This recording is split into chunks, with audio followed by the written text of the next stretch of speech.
Howdy, all you delicious people! I am here today to view The Spirit, a man that dies a cop to become the lover of his city and a spirit of his city. So, we come to find in this piece that this movie is so visually impressive. Just so much freaking eye candy, overwhelming with it. And then also, we have a film that has to be in a superhero genre that's not taking itself seriously, which I can go on and enjoy. This feels very Looney Tune-ish vibes, and man, did I like the adventure of all this.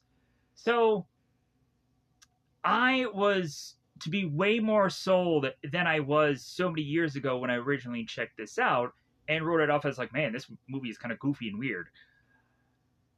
But now I can really go on and watch it and be like, man, this movie's goofy and weird, and I'm freaking enjoying every second of it. So, obviously, there's a mountain of comparisons that you could make with The Spirit. You could go with Darkwing Duck, you could go with The Watchmen, you could go with The Tick, you could go with, obviously, Spider-Noir that recently came out. You could go with even stuff like Defendor. Where is Captain of Industry? I don't know what you're talking about. Where is Captain? Yeah. Or stuff like Super, where, of course, he throws around, shut up, crime. Yeah, like, we have a very wide range of stuff that we compare this movie to, and a sandwich of everything that it tries to accomplish in this film also. To me, like, I would have gone on and looked at Batman, I think in like the New 52 era, and at some point they're going on and having this kind of monologue at the very beginning of every issue where they talk like Gotham City is, and like Bruce or Batman would have this whole monologue of what he thinks that Gotham City is to him. And when going on and reading that, I immediately thought of The Spirit, because I kind of remembered that this guy was to go on and on about, like, my city needs me, my my city is crying out. And so we have that bit of dialogue going on in the early parts of this film, and then we have the Spirit within this film going on and saying, my city is my weapon. And so every bit of this is to just be like, man, they are to go on and really be thinking this all out and having a good bit of fun with it. And we come to find that the Spirit is to have women just fall in love with him all over the place, no matter what side they're on, no matter if he has a woman on the side anyways. Like, every woman is just flocking to help this guy out. And so that's what makes this movie more entertaining and fun, and feeling like kind of like the kind of the spy and detective things of old, like the very much like James Bonds and all kinds of things, where like for the women in most of the Bond films, you kind of don't really know what side they're on, but if anything, like, you know that they're evil. But anyways, so, or they're good, or whichever. Anyways, so the Spirit has this character that is facing off against common crime, but then is going to lead us into a character known as Octopus, as he's desperately trying to find him.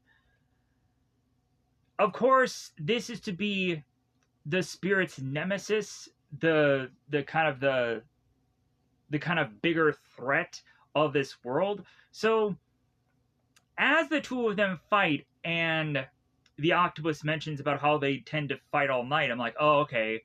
So, this is to tell us that they're very equally matched here, as well as also, this is to tell us that, like,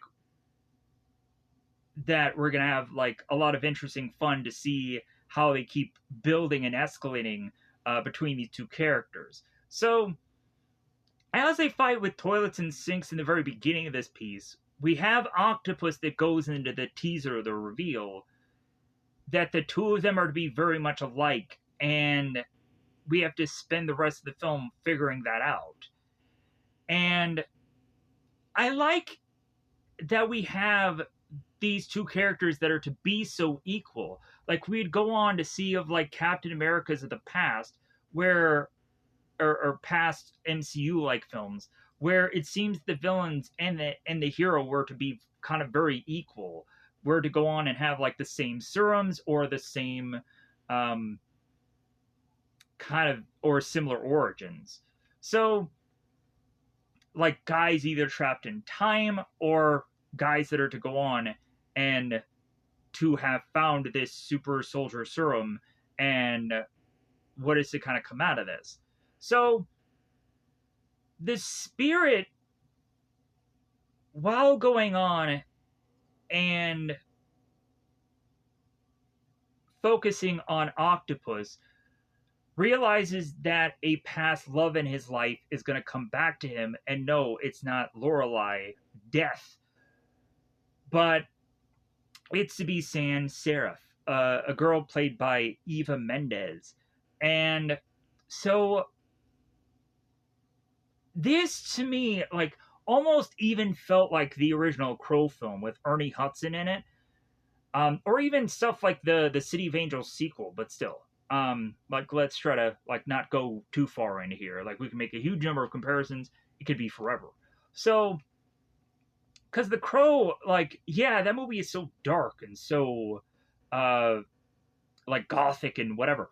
So it's not exactly the same, but it's so very similar. Like even in City of Angels, where we have like my pain is my power, and you have like the makeup being done via the face of the villain in that movie. Like, yeah, you could probably even make a better comparison to City of Angels than you probably could the first one, but still, um, yeah, like you can see um, how these things can be very, very much similar. But anyways, getting back on topic here. So as we have the spirit hunting down Sans Serif, we find more of his origin through that character, which I absolutely loved. And then we just start to find out like what had happened to him in the third act, and we really go on and I think do everything right in this movie to uh to thoroughly explain his character, as well as also to have things put inside of it that are like just the best way to put this whole thing together. As far as an origin story of a character, um, because if anything, I don't think we needed to rush to get into the origin of this and explain who this character is, like so many of these other ones do. Um, because if anything, like we really wanted to be very action focused in the early stages, and then like tease some background of this character here and there, and kind of explain who he is through the story of which that I liked. So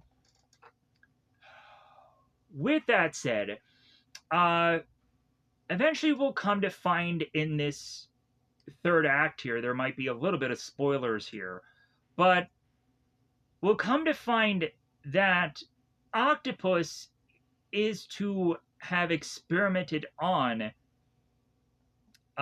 Denny to become the spirit, and once that was to seemingly be successful, then the octopus had tried it upon himself,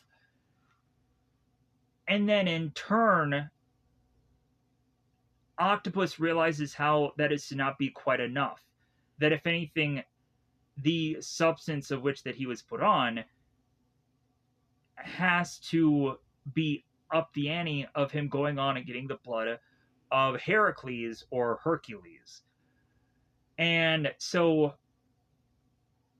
that's where Octopus is to be tied with Sand, and then in turn, Spirit is to need to hunt Sand down to try to figure out why she has any tie with Octopus, because she was kind of uh, to have been in the same proximity. But eventually, once the spirit does figure it out, and then goes on to figure out how the things of these weird boxes and things are to kind of assist them or help them or be bait for Octopus, so that way they can finally figure out a way to take him out, makes for just a really interesting film, and has everything building towards just this interesting movie that is to kind of have this ensemble more so than just focusing on the spirit. Um, and I don't like. I would go on and I would have problems with other films that I think did not focus on its title character. Um, but I think this one does it very well with an ensemble, but it still explains the title character. So I think if people are looking at an origin story, I think stuff like this, or like obviously stuff like the traditional like Spider-Mans and stuff like that I think is one of the better approaches. And this superhero movie doesn't feel like a paint by numbers kind of movie. It kind of gives you things that are very much more unexpected, and that's why I can go on and just enjoy this piece for how drastically how it's trying to be very much different than everything else out there. Still to this day, it's trying to be unique. So, and some people may feel otherwise. Some people may hate this film. Some people may absolutely love it. Everything could be like in every kind of portion of middle of road or whatever. But I absolutely love this film. I would go on and say that the spirit is tiptoeing its way into epic territory, but I would just say that it's a stiff, great film. Um, yeah, like if anything, I think the only downside of this movie is it's so overwhelmingly dialogue heavy, and the dialogue is kind of throwaway at a good chunk of it too, because a lot of it is just like you're not going to remember a good heaping helping of this after you've left it. Like you're gonna go on and have to rewatch this movie just for the so much dialogue and overwhelming number of things that are going on with it. But yeah, at the end of the day, I could say that I enjoy this piece, and I think that this movie is still available on Tubi TUBI. It's only going to be, I think, there for maybe a limited number of days. So, for whatever reason, if you can't find it there, then by all means, I can probably go on and give you a app to dare in fact watch this for absolutely free. Because I have a number of bootleggage apps. If you have a mobile device, if you have a Google Play Store, you should be able to probably find a number of apps like Cleed Plus or Zeliphonic ZELIV. Cleed Plus is KLEDE Plus. There is also be apps like Manic MANNIC. There is a number of other things that I could probably recommend you if none of those are to go on and work exactly for you. There's I think a new app out there called All Box 123 Movies that I've gone on and gotten some movies off of. But yeah, so with that said, I think it's about that time to go into the nitty gritty bits and pieces of this film. I think it's the breakdown part of the big huge chunk of spoilers. So I think a lot of people will probably go on and realize how very vague I was in the very opening of this, because there is a lot of just stuff that's very hard to remember for this piece without going through the beats and blow for blow of this movie. Um, yeah, and also there are stuff that I'd like to go on and like to just kind of break down in the spoilers of it all, because like it's gonna be very hard for me to go on and cut through a good chunk of this movie because there's a hefty amount of dialogue, and I have to get to like the bullet points of the film. to say kind of what's going on in the aspects of film. But yeah, so hopefully we'll figure out how to go on and break this movie down because it's very, very difficult. Um, for how there's a lot of moving parts in this film, for how there's to go on and um, be a lot of interesting things that I think I will probably miss out on, kind of harping on or getting on. So, with that said, as far as future reviews are going to go on and be concerned, there's a lot of big movies that I think I have kind of left on the table, and I think at some point I want to go on and follow up and get to those, as well as also realizing that at some point I should probably go on and continue on my path of doing the projects of which um, that I said I would cover at one point. But I just keep finding these new projects and I just keep going into them, hoping that they're going to turn out really good. Um, or there's just a lot of obscure movies that I'm just like, really, I'm doing this one right now. Like I don't know. I just there's sometimes where I just have this weird, estranged like sense or feeling to do these projects because I think they're worth doing, and that's to my own detriment or that is to be to my own success. But I don't know. Like um, I probably tend to sabotage myself more so than I tend um, to succeed or feel like I've succeeded. But anyways, so with that said, let's go on into the very early stages of this film. It's good that IMDb is to kind of get to kind of writing this out in a way of which that has like all the people that show up early in this film to be in the early parts of the IMDb thing. So like it's not that hard to go on and kind of write this thing out. So uh, we make our way into the beginning of this piece with this kind of flat line of thing, which I thought was cool of a visual because it's like, okay, what is this kind of line going on? And then it's like, oh, like it's a heart monitor. I'm like, oh, okay, wow, that's kind of cool. Like it's like the opening of Mission Impossible where they'd have that like fuse and like I thought that was kind of cool. So like they're kind of doing the same kind of thing here. So here's where we have Lorelai uh, going on and saying that she's death. This kind of feels like the relationship between Deadpool and Lady Death. If you were to go on and watch specifically, I think like the gameplay of like the Deadpool video game, you'd come to find like Lady Death is in there, and Deadpool would go on and be spending time with her, and there's this like weird, strange relationship going on. But anyways, so Lorelai is presenting herself as Lady Death here, or Death, to talk to Denny, and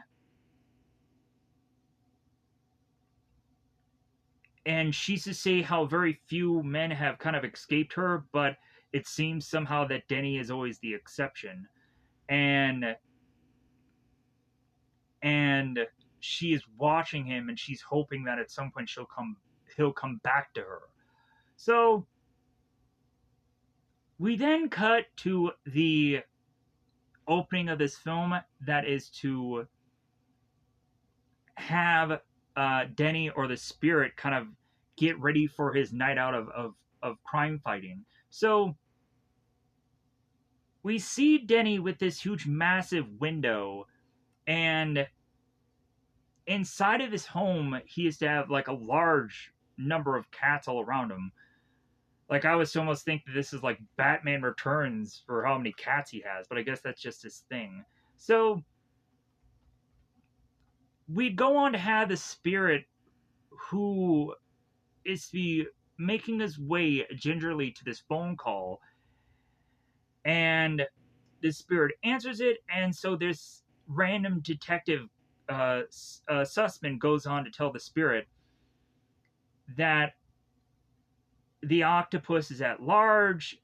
He's by the wreck of an old cargo ship, and he's unsure of whether or not to call this in because, if anything, he doesn't know how far the octopus's tentacles have kind of latched on to his own department.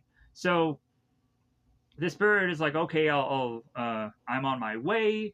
Spirit goes on from, of course, not having much clothes on at all to getting his iconic red tie and black clothing, and uh, and makes his way out of this window to then go on and start fighting crime. So we see this spirit making his way through this graveyard that was obviously kind of spotted out in the very first shot here. So the spirit goes on and climbs up this uh, telephone pole or like electric tower thing here, or electric pole. So he's climbing on this up. He's getting on the wires, and then we immediately see him like tight roping his way through the city. So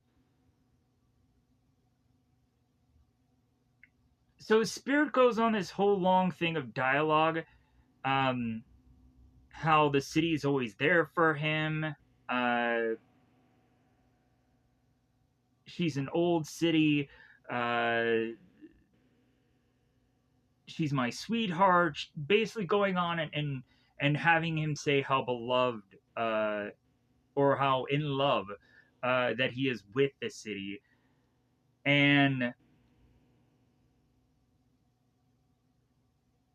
how at some point the city does go on and sleep, and she has a certain time at which where she goes to bed and wakes up. At one point, the spirit goes on and says how his city screams. He knows that it needs her, or that she needs him, and so she's his love, she's his life, and I am her spirit. And then we cut to the title scene. So the spirit randomly is to have fallen his way into a number of goons that are to, I guess, try to mug a woman. And we see as this shadow where, like, the spirit is going on and beating up and clocking these guys. And then inevitably he makes his way to this damsel in distress, and she notices that there's a knife in his chest, and he seems to be no selling it. He's to basically be a guy that doesn't even realize he's been stabbed in the chest. So she looks down at it and she's like, knife? So the spirit goes on and just pulls this thing out, and she's like, what are you? And the spirit doesn't really have an answer for that. It's kind of like that moment where in the Ben Affleck Daredevil movie, where Ben Affleck tells the kid, it's like, hey, I'm not the bad guy. And then he turns, he's like, I'm not the bad guy. Because eventually this whole line will go on and haunt the spirit later on, where he is to just be like, yeah, who am I? Like, why am I to be this way? And the only person that it seems to have the answers is this octopus guy. So I gotta seek this whole thing out. So the spirit gets back on rooftops and starts jumping and hopping here and there to eventually jump his way near this cop car and gets inside of it and has uh, Leibowitz kind of move off to the side so he can do the driving. So we have this random guy who is to have made his way through what looks like a swamp-like land. And so this guy is getting his flashlight out, is going on and seeing frogs and other kind of dolls and junk and things, which is going to lead us to eventually the fight where it's like everything and anything could be within here. So as this man continues to make his way through this swampy-like area, all of a sudden there's this head that pops from out of this water, and it's Sans Serif. All of a sudden, Sand pops her way out of this water, gun drawn, and this detective, Sussman, is to just be kind of caught off guard by this woman, and there's a gunshot that brings him down, but it seems to not be coming, I think, from Sand. So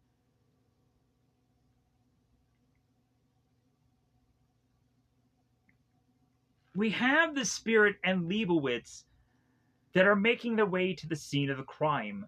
And Leibowitz is justly saying to Spirit that they need backup, and the Spirit is like, well, not just yet. Uh,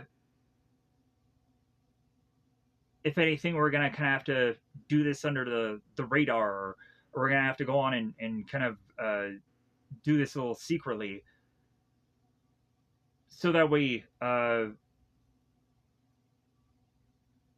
we can get ahead of everyone. So here's where we find Leibowitz is to actually be Frank Miller, and god dang, do I absolutely love a lot of Frank Miller's work from time to time. There's a lot of good stuff that he did with Batman and Daredevils and stuff like that. I think is to be what a lot of people will kind of throw to. But yeah, like Frank Miller, I think knows really very well how to do dark and gritty, and this is no different. So just my shout out to Frank Miller, if ever he's to go on and still not really care that this video is to ever be an existing thing. So we have a brief slot of Lorelei, the Angel of Death.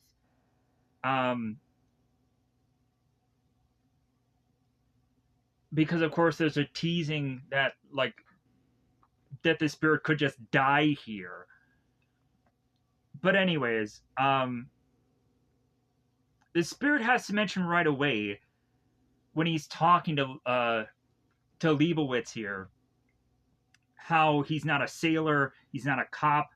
And so they make their way through this swamp. They see Sussman down, and they're trying to just keep him alive. Like the spirit is going on and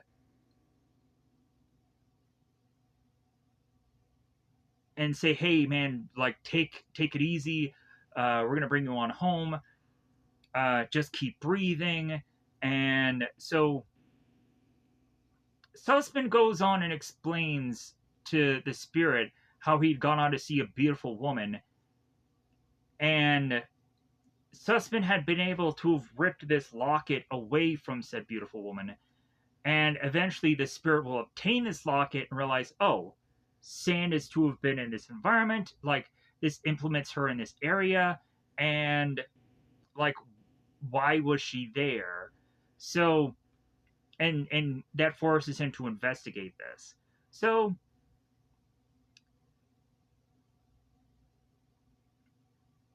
the spirit tells Leibowitz to just kind of take care of Sussman as he is to go on and assess the scene. So, because we replayed here where Sand was there holding her gun out, but there was a gun that came from behind, shot Sussman, taking him down. And here is where Sussman goes on and grabs the locket as he falls. So, the firing comes from none other than Octopus, as we see his two guns within the scene here. And so the next thing we see is Sand. Sand, along with her husband, Mahmoud, Mahmoud, whatever this guy's name is, I'm sure I'm going to ill pronounce it. He's played by Eric Balfour. Balfour, that sounds like a baseball player. But anyways, so I'm sure they're not related. Or maybe it's a very weird or strange common name. But anyways, Sand and Mahmoud, or Mahmoud, Mahmoud, I have no idea. They are within the water, and they're desperately trying to get these two crates out. And what inevitably ends up happening is Sand is having these crates kind of tied together, and we find that octopus is blasting into the water, and it's very strange because bullets and what like this doesn't really work that way. The bullets aren't that well to shoot into the water um, and make a very good amount of impact, but I guess it's just whatever it needs to be for the story. So, because what happens is the octopus starts whipping out all these guns and fires into the water. And at one point, the crates break from one another, and Sand is to just grab the only crate that she can, as Bamao ends up getting shot in the arm and can't take his. So eventually, as Sand and Mamaud get out of the water to save himself from Octopus, we of course have Mamaud be talking about how much of a threat Octopus is, and Sand is telling him to shut up and bleed. So Octopus makes his way from back out of the water after going on and further splashing into it and blasting more guns, and then eventually Sand leaves from out of the water. So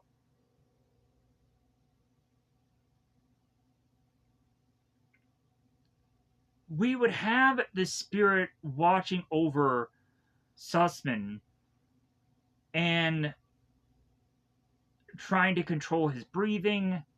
Sussman eventually mentions that he's getting dizzy. And so here, of course, is when Octopus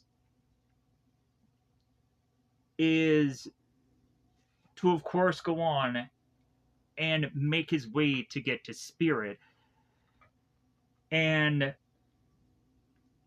they end up knocking him out. And so Octopus turns to his clones. Like at some point, the credits just goes on and says Pathos, etc. I think I'm going to have a tough enough time exactly saying what clone is what.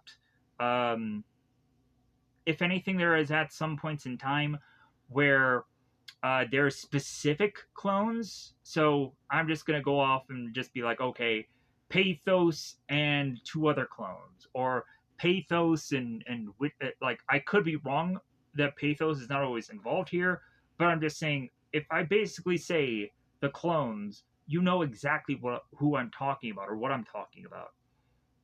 So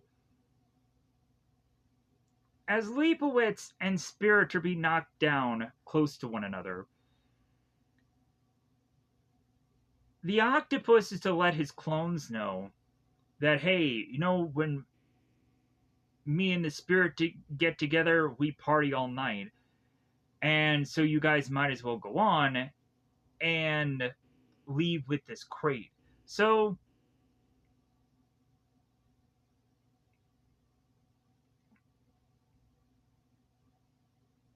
we have the clones that are looking around, trying to figure out where Floss is, who's played by Scarlett Johansson's character.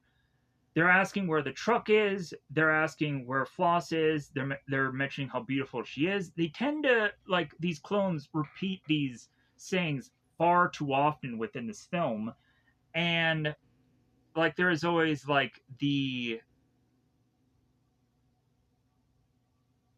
part of the clones where like, well, yeah, I heard that, or like, yeah, I know that, or something like that. Like they always go back to that same line.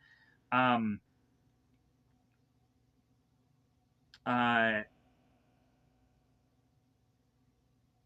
oh, we was watching is what they say.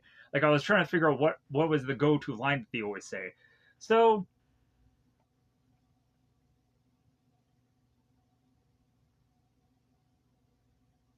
the clones go on and tell Floss that the octopus is going to be facing off against the spirit, and then Floss goes on and says, well, yeah, like most of the time Octopus says that when he meets up with the spirit, because it's his greatest nemesis, that they fight all night. And it's like, well, yeah, like we know that that's going on. The clones say that, and they're like, well, yeah, we was watching.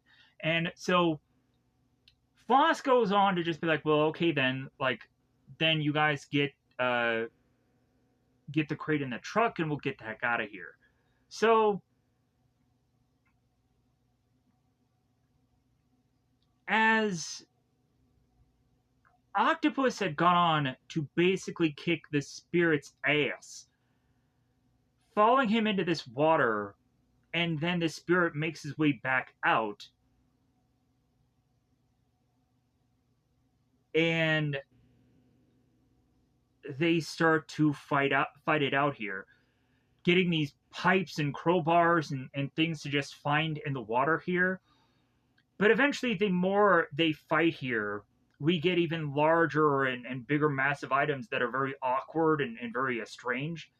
Like, at one point, Octopus has this, like, massive, like, it looks like a bottle opener that's giant sized, that it seems that he hits the spirit with and kind of hits him in the nuts and kind of lifts him up, uh, and then has him going splashing into the water. At one point, the spirit goes on, grabs the octopus, continues to punch him into the water, to where Octopus starts to further and further fade into the water, to where now the spirit doesn't know exactly where the octopus is. He keeps looking back and forth, and the octopus kind of pops from his shoulder from behind him, and then goes on and hits him with this toilet. And the spirit ends up getting to where the toilet seat part is to be around his waist, and the back of the toilet is on his back. And so Octopus is going on and telling the spirits, like, come on, like, toilets are always funny. So after the spirit is to be on the ground here dragging off, eventually Octopus goes on to start smashing away the toilet pieces, and the spirit then goes on to hit Octopus in the face with a sink. One of the clones comes in, who is Pathos, who has this now tire mark upon his face because he was to have been the one ran over by Floss earlier. Pathos goes on and starts firing off this gun, knocking the spirit down, and Octopus is to kind of have enough, and so they're going to call it here. But Octopus goes on and says, like, well, I'll see you real soon. And Spirit says that I'm going to be the death of you, Octopus. And we have Octopus consistently always talking about eggs in this entire movie. He either mentions how he hates certain kind of eggs, he hates when eggs on his face, and we see the very first line where he said, I had you beat like eggs. But yeah, like, he hates runny eggs, he hates eggs on his face, he hates all these kind of weird, goofy things that he can say for eggs. Like brown eggs tick him off and all kinds of things. So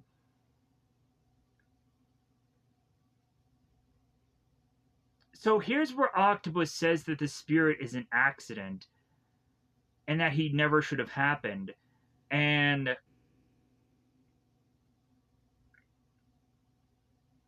here's where he say the two of us are very much alike. And that him taking a lot of punishment, just like Octopus, should mean something here. That that if anything, something like that, like, shouldn't that have him question? Like, shouldn't that have him go on to have that cross his mind, how the two of them are very so much similar. And that is the tease of which that Octopus leaves off of like, well, yeah, I'll learn you. I'll learn you. So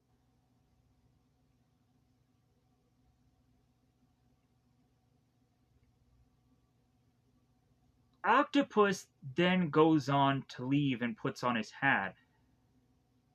And we then cut back to Lorelei, Death, and talks about such pain, such suffering, and now time to sleep. So the spirit down on the ground is speaking to Ellen, the nurse of which that tends to repair him and puts him back together every time. It's funny how Ellen goes on and tries to get Spirit to take time off, or Ellen tries to be always there for this spirit when uh when really she herself is just human. And it makes for some interesting dialogue between Ellen and Dolan, who is to be the kind of detective that works alongside the spirit here. And Dolan goes on to say to Ellen, it's like, well, yeah, like the spirit doesn't know what he's had or what he has, because Dolan is to be the father to Ellen. And there's a big, interesting bit of dialogue later on in the film where Dolan and Ellen have together, where they kind of break this whole thing down. But anyways, so Ellen goes on to say how the spirit here is such a mess that he has like blood on his head, and the spirit is writing it all off as just like, oh yeah, like that'll heal up just fine. If anything, it's like it's almost to have been healed up. So she goes on and mentions all the bumps and bruises that he has. Like, oh yeah, it's a bruise, it's a bump, it's a fine, it's okay. So she's going on to say that like he's really messed up his head. Maybe they should go on and get it examined. But the spirit is to write it all off, get back up, try to figure out where his hat is, and put it back on. And so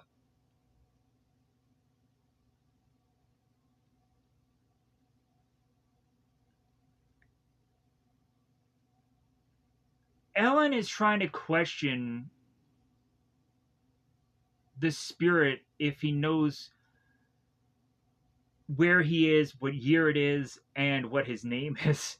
And his answers are kind of funny. As she's like, well, what city is this? Like, this city. What year is it? This year. And so on and so forth. So,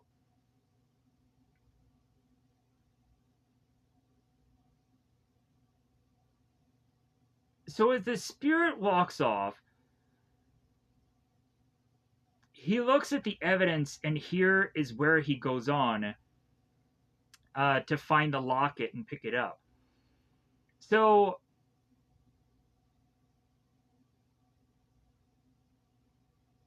here is where Spirit has his first interaction with Dolan.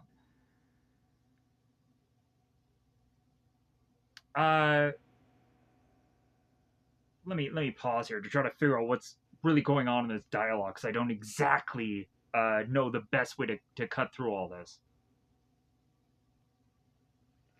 Okay, so as Spirit talks to Dolan, the big meat here is how Dolan is saying to Spirit how he's to be hot dogging and how they're having to clean up after him.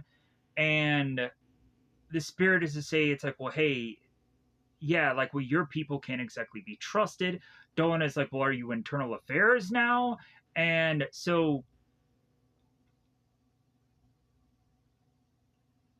at some point, the Spirit goes on and brings up about how certain women are kind of going on and doing some dirty work, going on and kind of doing things illegally, uh, or maybe they're like sweatshopping or something like that. Like they're doing some trafficking and stuff like that.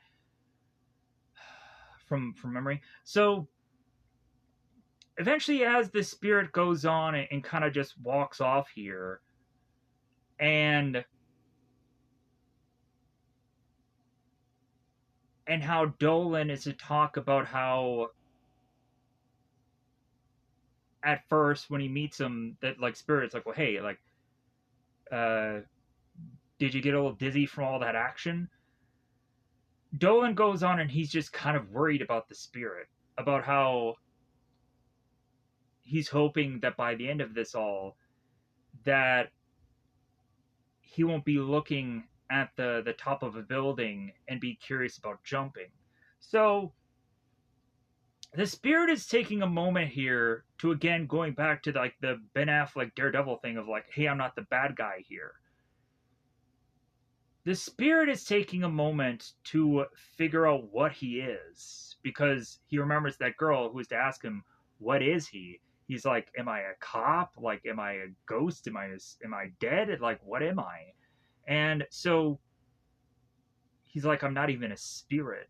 So we then cut away from that, and we now have Octopus, who is making his way through the town, meeting up with Pathos.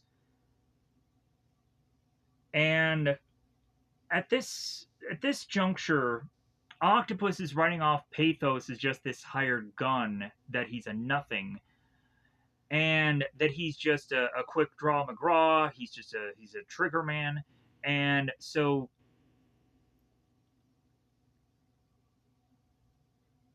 at some point, Pathos is talking about how he wants to go on and how he wants to get fixed because of obviously the tire tracks on his face, and Octopus is like, no, like if anything, like you're not worth fixing. And Pathos is like, well, how about I just go to the hospital and I just go in there as a hobo or a homeless? Because if anything, like hospitals like to fix the homeless.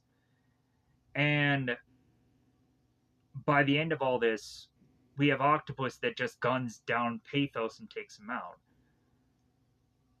And he goes on to say, I don't want egg on my face, and you know that I hate egg on my face. Not a glob. Not a glob. So the spirit we cut back to here looks at the locket of him and Sand, and then we get the flashback of him as a younger Denny, who is, of course, uh, to have been the human side of him. So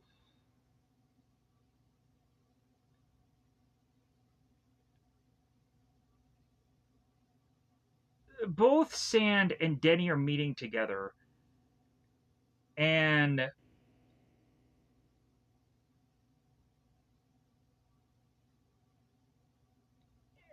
so Sand is going on and mentioning about how she looks at this woman uh, with this jewelry upon her hands and said that those must be real diamonds. Or no, wait. Let me scratch that. Um, Sand goes on and looks at a jewelry store display, and that's where she is talking about how it's real diamonds. Because she had gone on and passed by this pawn store and gone on to sell some things, and then found this bracelet that she wanted. So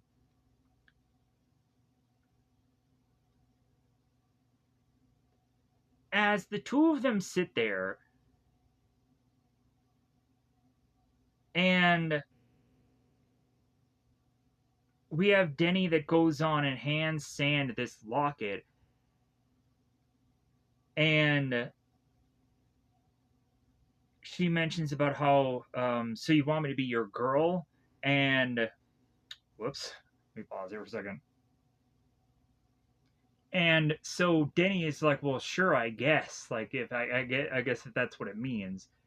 And so Sand is willing to wear it, but she goes on and says, well, yeah, but this doesn't make me your girl. So the line that is to be delivered here will eventually be repeated later on. Um, where when the spirit goes on and hands back Sand this locket, because she had always kind of kept it with her, and eventually Sand will be grabbing on her chest, realizing that the locket is gone, and Mahound Mamound is yes, this guy's name, um, is asking it to go, hey, like, did you lose something? And she goes on to say, it's like, well, yeah, I lost something a long time ago, or I just remembered I lost something a long time ago, and like it didn't really mean anything to her supposedly, even though she grasped for it, realizing that it was now gone. So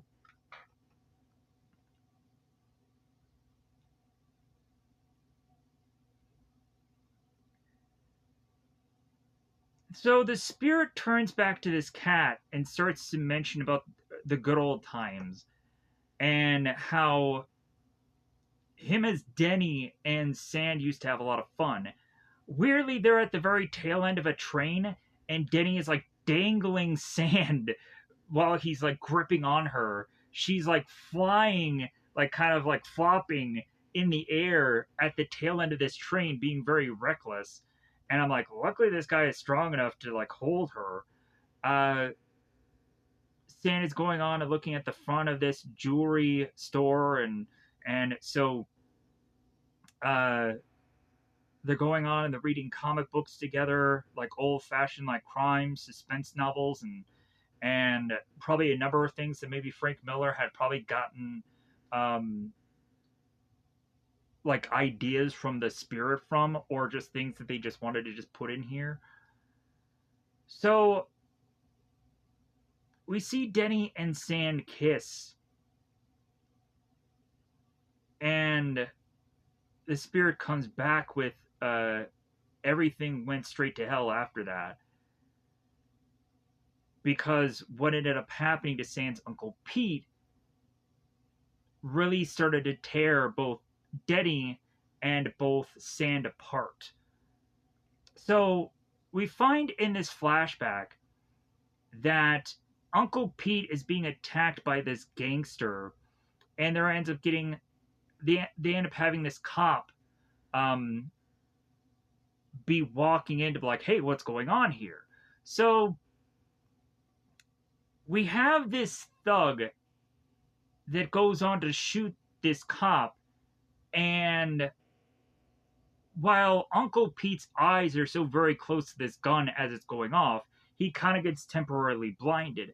The thug goes on and hands Uncle Pete this gun, and so as Uncle Pete starts to make his way through the street, not knowing like what the heck had happened, all of a sudden he finds this cop, realizes that there's a gun in his hand, and he's like, oh no, like I'm gonna go on and I'm gonna immediately get blamed for this guy's death, and I'm going to go to prison. So this guy goes on and puts the gun to his own temple and pulls the trigger. So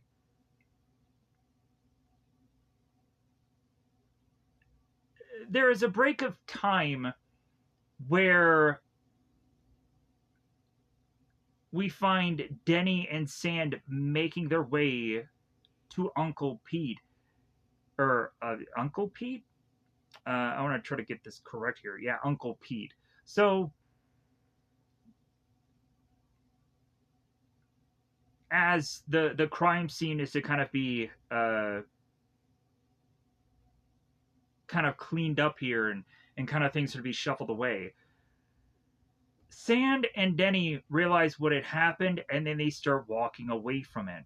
These news reporters start to go on and start to realize that this is Sand connected to Uncle Pete here, so they rush to her to get a question out of how does this make her feel, and so immediately her response to this is, I hate cops. So Sand starts to storm off, and Denny is storming off after her. And so at this point, in anger, Sand is to go on to realize that at some point Denny's dream is to become a cop, and that may go on and may separate the two of them. And also that Sand is wanting to get away from this place, this sinkhole. And the more that Sand is very upset talking to Denny, and how much that Denny wants to stay here and she doesn't, and how she has dreams of diamonds and sport cars, and so the further that they start talking here, and Sand is mentioning how she wants to go far, far away, we then have Denny, who's to just kind of give up on Sand. And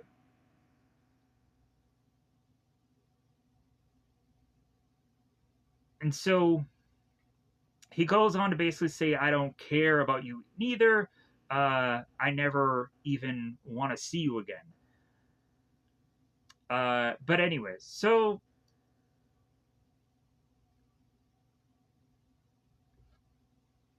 because of course, like, Sand is kind of saying all these like hateful things, because she no longer really wants this relationship with Denny, because probably every time that she probably looks at him, probably all she's gonna see is her Uncle Pete, and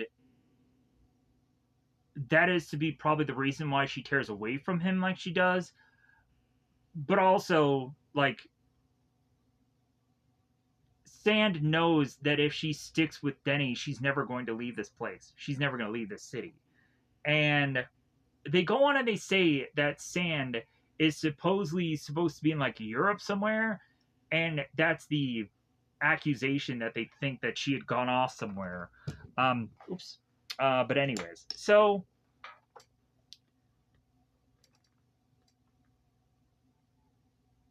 the spirit is to go on and talk about how he never knew if she was alive or dead until now. And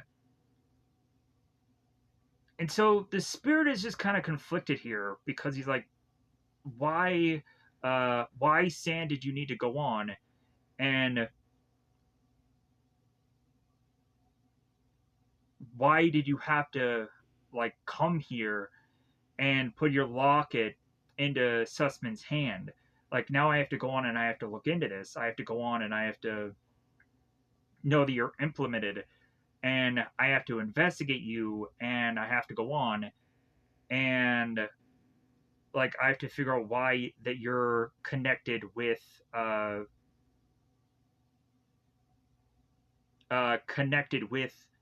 this case, and I have to figure this out. Let me pause here for a second. All right, it's strangely, like, I think this also kind of happened on the prior thing that I did.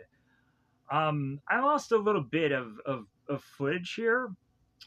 So if anything, I'm gonna have to kind of just scramble and try to do my best to just try to know what's all going on, which is, it's okay. Like, there's a little bits of things that might get lost here, but whatever, I'm gonna just try my best anyways. I'm just gonna wing it. So now we cut to Floss, and we cut to Octopus talking here,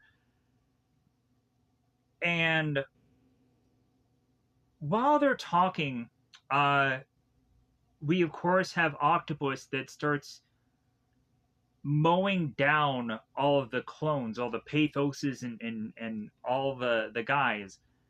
And then we have one clone left, and they hand him a dagger, and they basically tell him to, like, cut from one side of his chest to the other. And while he's going on and he's doing that, and he's talking about how painful it is, and if he's doing it right, like, Foss is like, oh yeah, you're doing it right. So while that's going on, Octopus is going and talking about how he doesn't have the crate that has the Heracles blood or the Hercules blood.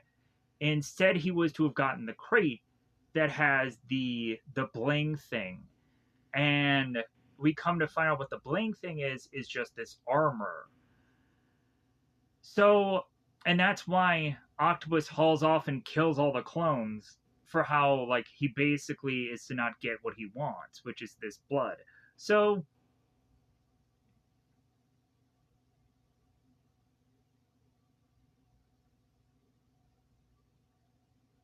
so Octopus talks about how he still has the spirit to contend with and how Octopus sees him as a thing of gum during a certain time of the year where it's very hard to get off. And so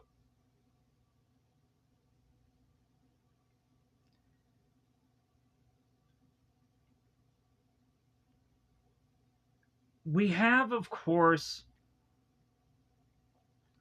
Octopus that needs what Sand wants, and Sand will then go on and go through a bit of a gambling game so that way she can go on and give Octopus what he wants so they can trade at some point in this movie. Uh,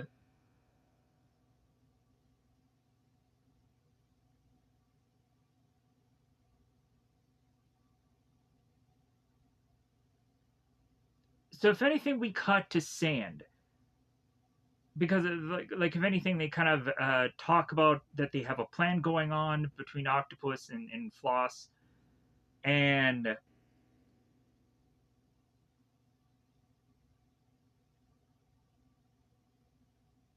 how they're just talking about whoever is to get the blood first. Like if Spirit gets the blood, then uh, there's no way in stopping him. So like it's all about the race of to getting to this blood, and I'm sure uh, that Sand doesn't even know what she has.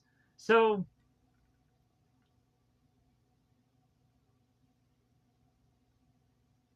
Sand makes her way to Mr. Dolanfield, and Sand goes on to mention about how she had gone on to make her way to find these crates, but she ended up not getting the crate of wit that she wanted, which is to have been the armor. So, in turn, really just because of Sand's mistakes, she's taking this out on Dolanfield, and she's telling him that any of the money that she had funded into him, he will then go on and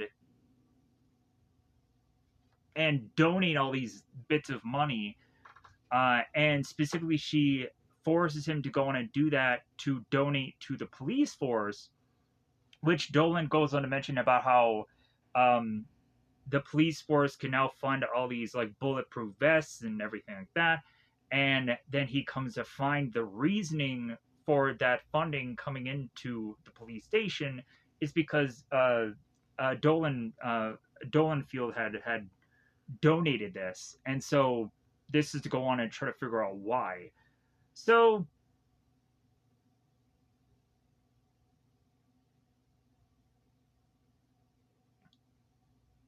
So Sand here is going on around Dolanfield's office and is looking at this armor to basically tell us what the bling thing is without us really realizing it. So she goes on to have Mahmoud give Dolanfield this gun and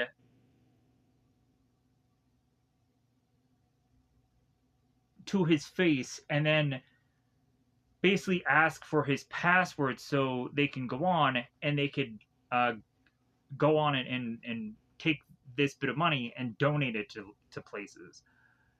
But then also puts it on his desk and tells him to kind of do himself in.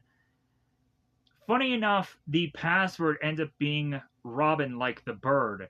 And they also are to mention about Robin like Robin and Batman. And I thought that was a funny reference. So here's the point where Sand goes on and is to Xerox her own tuchus. And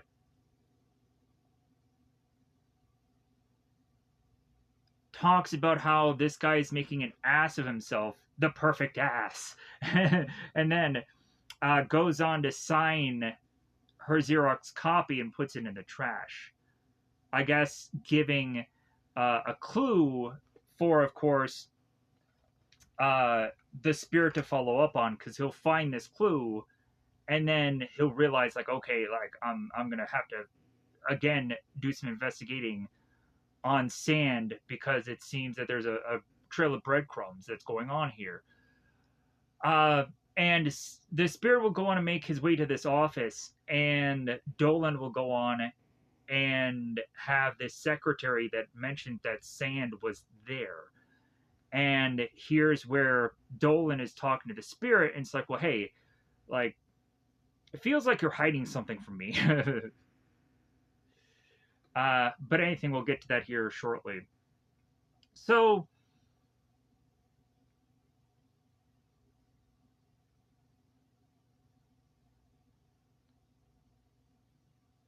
Spirit has now made his way into Ellen's office. And Ellen is to be surprised about how the spirit is to have been so close to death before, but now it seems to be drastically to have changed. And Ellen is to mention that more than likely that the spirit should take 3 days off. And the spirit is like, well, yeah, I'm not going to really listen to that. And Ellen knows that all good and well. So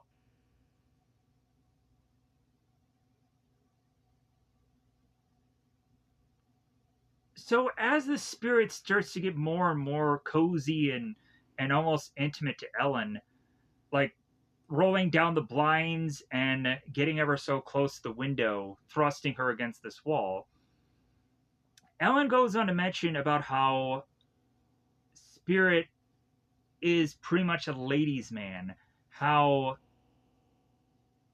he loves every woman that he's ever seen, and he tells them exactly what they want to hear, but he means it.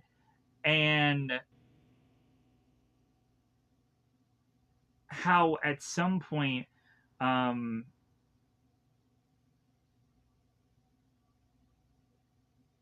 there's a cost to that, because no one really knows who this spirit really is.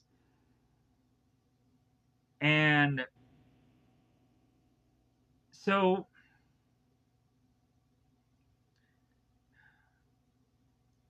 god dang it, these interjections. Um, so eventually Nolan comes into the office and breaks this all up. And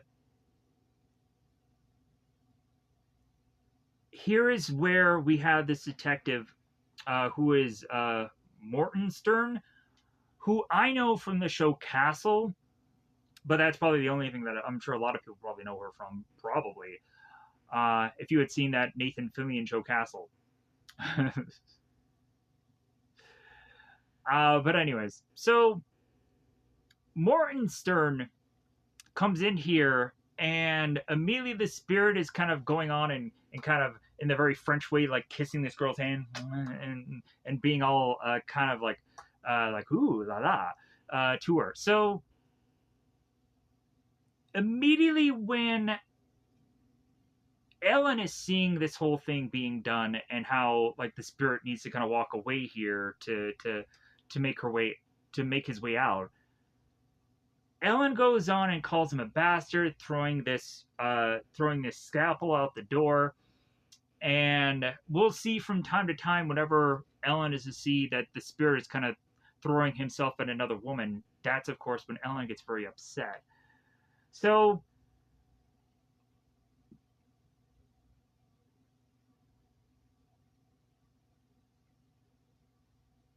Dolan and Morgenstern are to be aware of Sans Serif. They even go on and they have a video of when she was a young kid about the whole "I hate cops" thing, thrusting it right in front of Spirit's face. So they go on and they have a speculation that they thought that she was in Europe and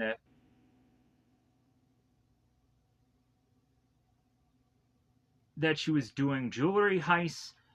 And so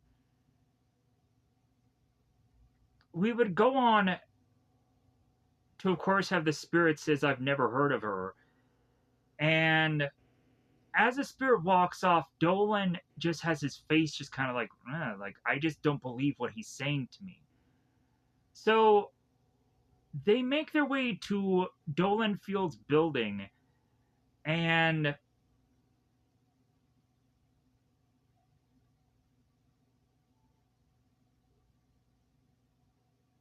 and as they, of course, sort of go on and make their way up there, here's where uh, they talk about the whole new jackets and how they've gotten funding for that jacket. So yes, they said this whole breakdown of this that I've already kind of said already. So as they make their way into the office, here's where Dolan pulls the secretary and talks about who is to have been there last. And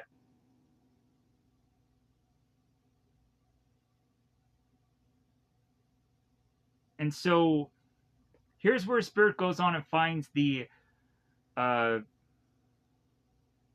the Xerox book copy in the trash. And so here's where Dolan pulls the Spirit aside, and here's where Dolan starts accusing the Spirit of something is just off about him, that he's holding back something, and how things are starting to not make any sense with the Spirit. So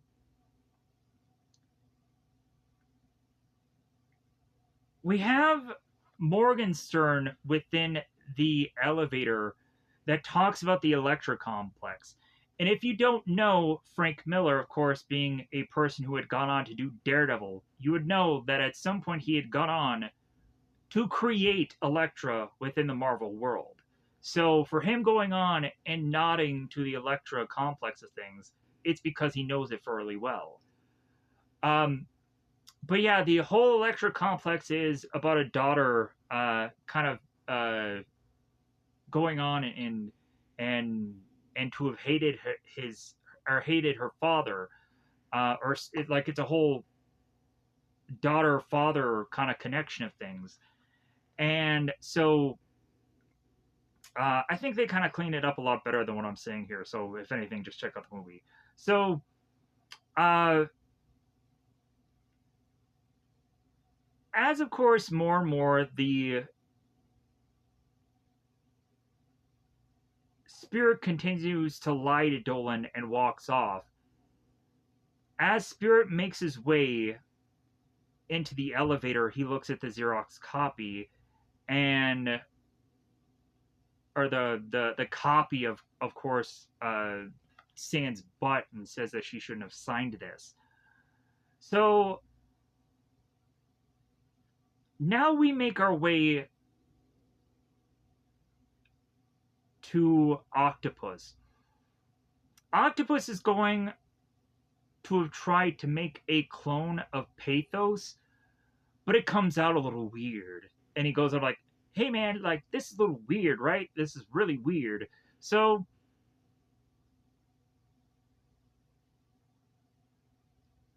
all we have is this foot that has this head on it. And so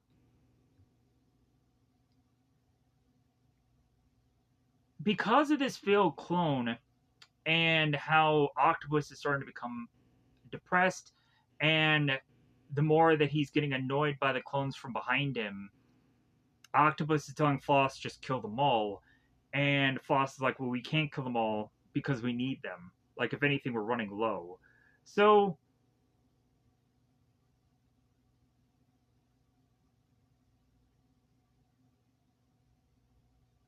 so Octopus goes on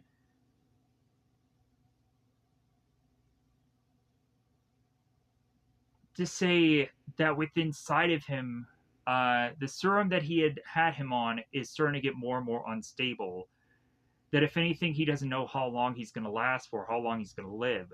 That's why he needs the blood of Hercules. And that also that Octopus needs to bring in a specialist to deal with the spirit. So now, since the spirit needs to look for sand, he realizes that she is to live a certain lifestyle. That, if anything, she tends to live to the nines, and so, if anything, Sand knows to go to all these big lavish hotels to try and find her. He goes to every doorman, and eventually there is a answer. And so the spirit makes his way to Sand's room and whips out the handcuffs. The spirit goes on and tells Sand to put her hands up, and Sand is like, well, I don't think that I should probably be doing that right now, because once she does, the towel completely drops from around her waist. So Sand will go on and allow, or the spirit will go on and allow Sand to put on a towel, or put on a robe, and will turn his back to her, which is kind of weird. Because you would think with a guy that is such a ladies' man, you would think it'd be kind of a strange that he's being such a gentleman here, but I guess that's who he is. Anyways, so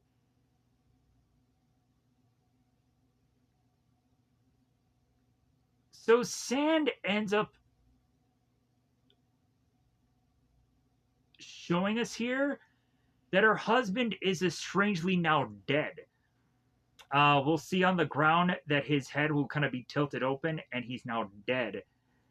And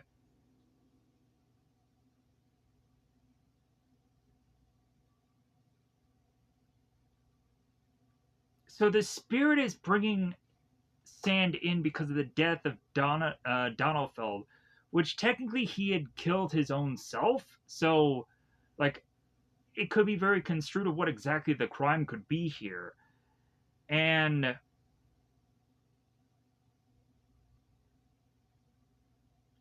so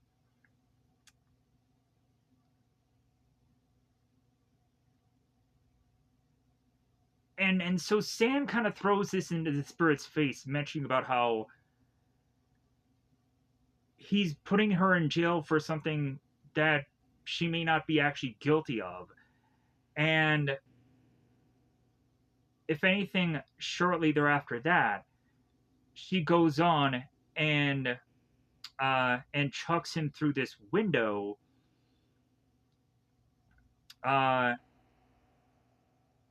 After he goes on and mentions about the two crates, about how the two crates either had the vase of the blood of Hercules or also the armor.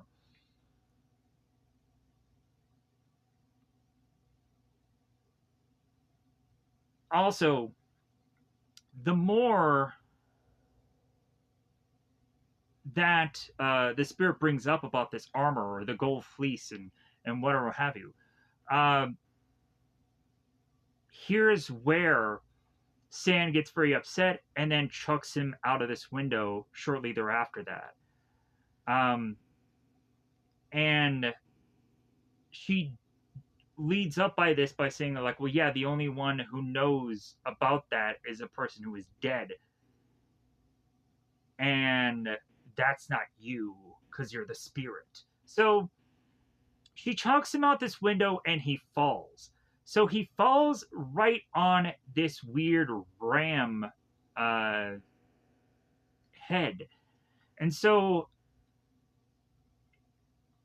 the spirit oddly ends up getting this cell phone call from um, Morton Stern, and she goes on to mention to him how she has a lead, and it all comes down to at the very bottom of these shoes that there are salt on them, and that will lead, of course, uh, the spirit to make his way to this salt factory or uh, this salt warehouse, or whatever it's actually to be called here, a salt industrial place. I have no idea where it's. I'm trying to find the dialogue and I can't figure it out. So the spirit goes on and tells Morton Stern that she's going to become a detective in no time, and then he has to let her go because he's kind of dangling on his coat, and the coat is starting to rip. So the spirit goes on and takes off his belt and tries to swing to the other ram piece as he finds this elevator is going down with all these women in it. So the spirit goes on to try and swing to this other ram hook, and he tries to use his belt. He eventually has his pants fall down on him. So we get to a point where the spirit flies into the air and drops on top of the elevator, and then everybody kind of pushes everybody away. Okay, the show's over, folks.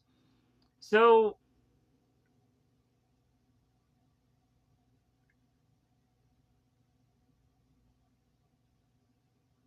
the spirit is now desperate to get to the octopus because he finally wants the question answered about what he had meant before about the two of them being so much alike.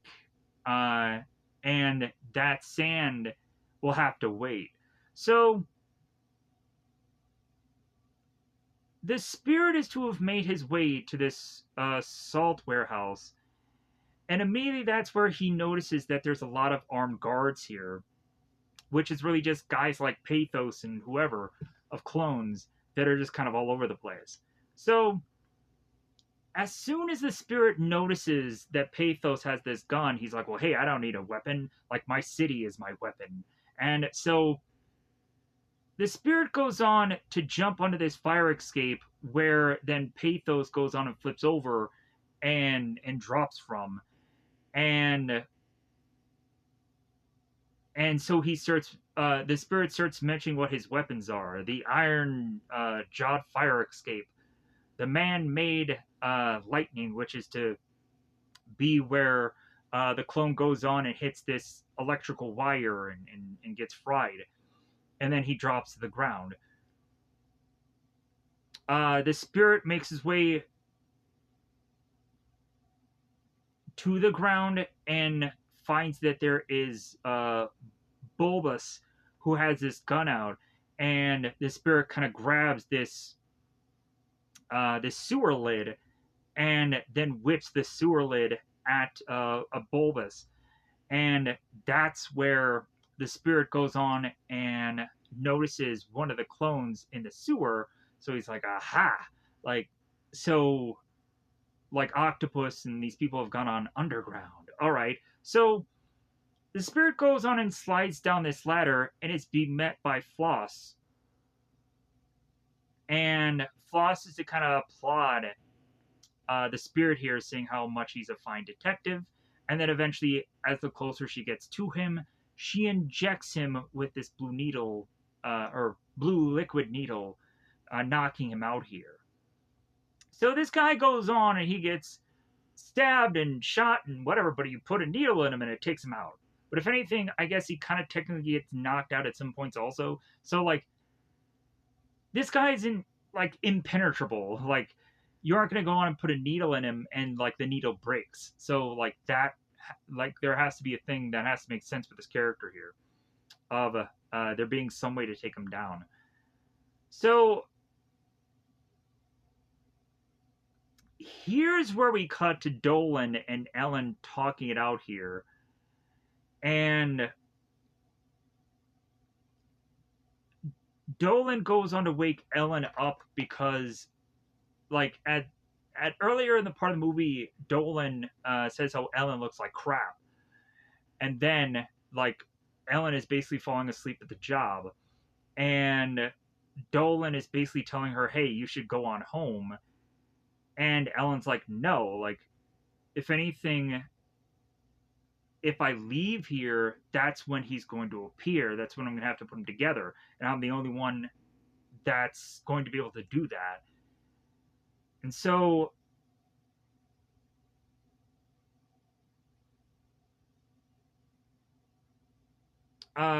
so they talk about Sussman, and Ellen is to mention how he's still in critical, and that if anything, they're trying to save his spine. The detective from before that had gotten shot, and the spirit is trying to like tell him how to breathe and like, hey, just stick with me. So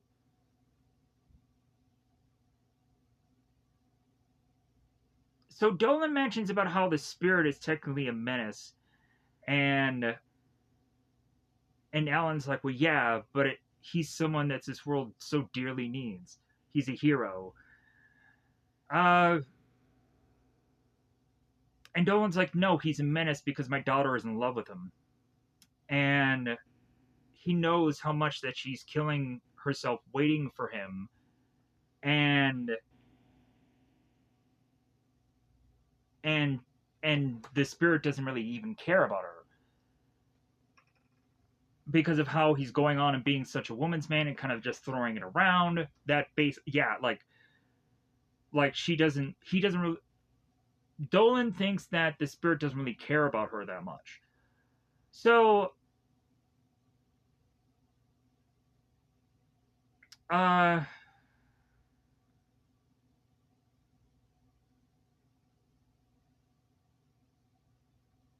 oh, yeah, another great jump for this movie. Um, oh, here we go. Uh, let me pause here. Let me get my bearings. So Dolan starts talking about how when he looks at Ellen, how he remembers his wife, and Ellen starts talking about how Dolan is much more married to the job, and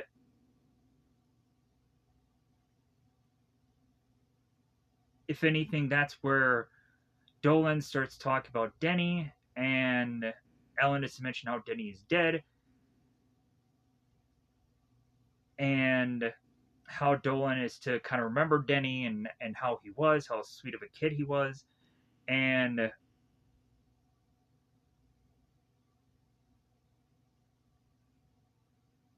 so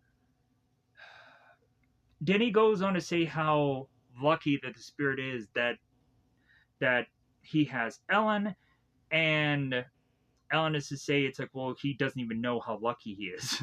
So now we cut back to Lorelai. Again with the whole like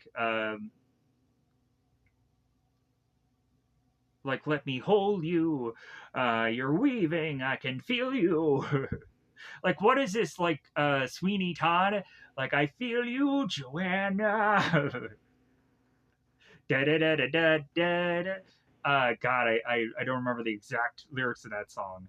Um, but yeah, I absolutely love that song in Sweeney Todd. If anything, the reason why I probably bring that up is because I just recently watched this one music video that was called Bleeders. That was from like the Black Veil Bride or whatever the band is. But yeah, like they do this whole like Sweeney Todd video. It's really cool, and I actually like that song. But it feels very much like a Sweeney Todd kind of song there. Um, and it was kind of weird because like this song had kind of came out more recently, way after that movie was an actual thing. So it's just kind of weird how they went in that direction. But I guess it was just like, hey, they couldn't have thought of that song until then. So, anyways, so but cutting back into the film.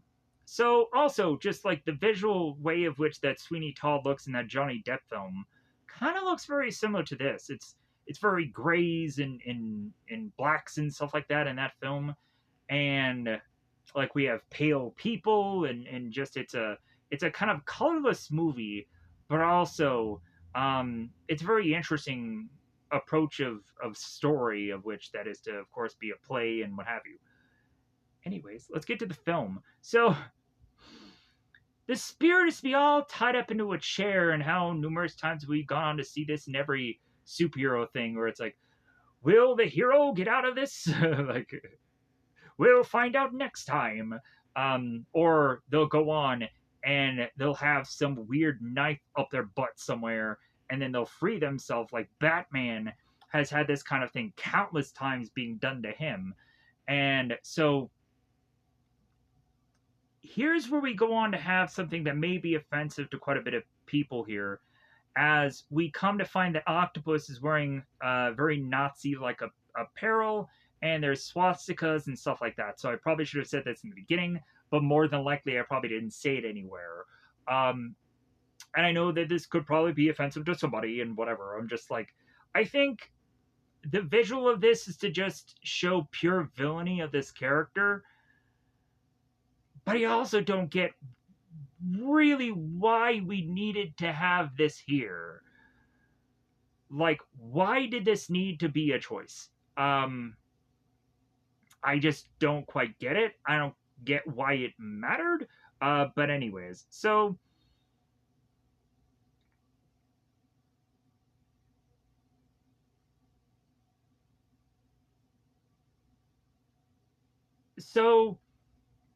as Octopus is to go on and have a big, large number of banter here between Spirit, but the real kind of thing also going on here is that the octopus is going to go on and bring in this woman called Plaster, that is from Paris.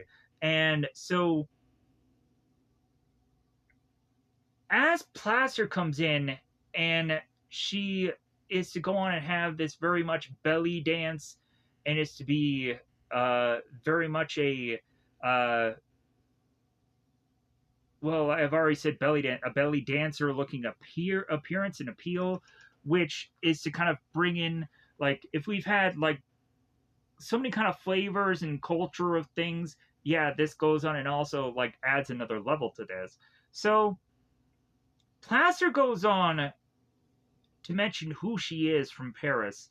She has these small daggers that are thrown into, of course, as we see here, the spirit's shoulder. And then we have Octopus going on and talking about death and how he says how we eat and we drink to stay alive, and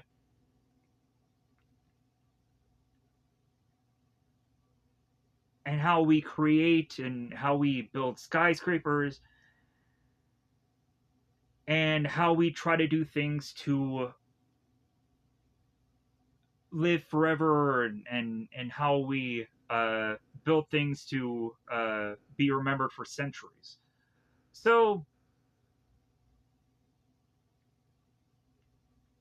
it's a lot of just blah blah blah blah here. So I'm sorry, I hate to say it, but there's just a lot of blah blah blah. So I'm sure it's all great and good, and yeah, it's easy to go on and want to just hang into every bit of all this. So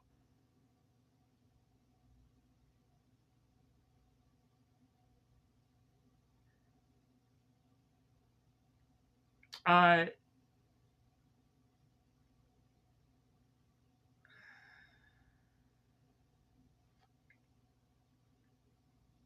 we would go on to finally get to the point where we really need to get to, where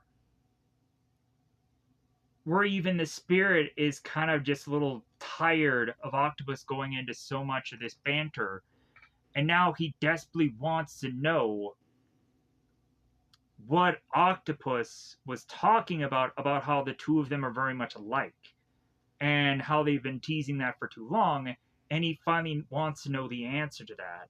So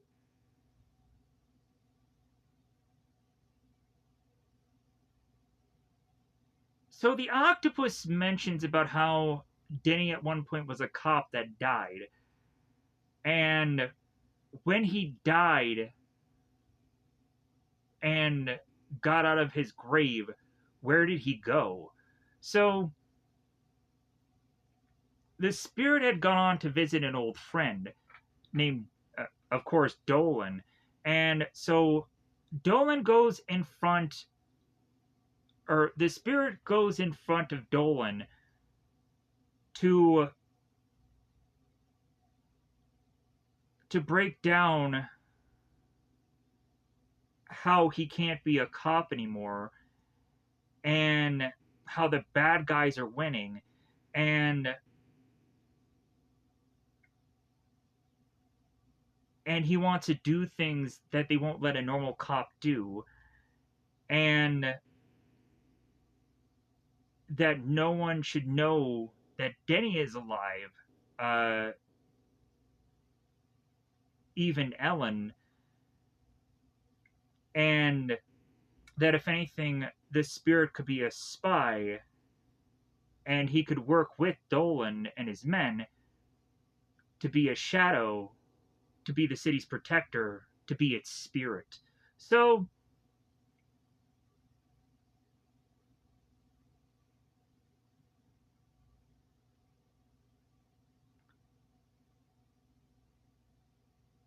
So here is where finally,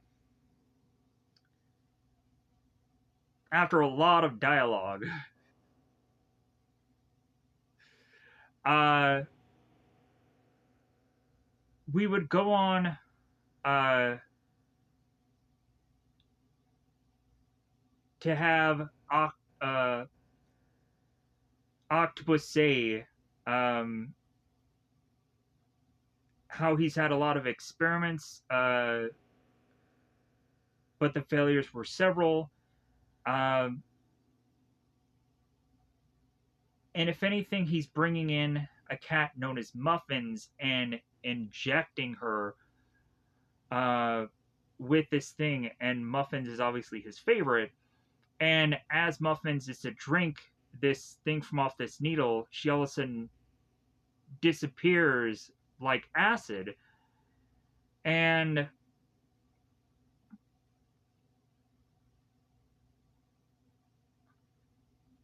so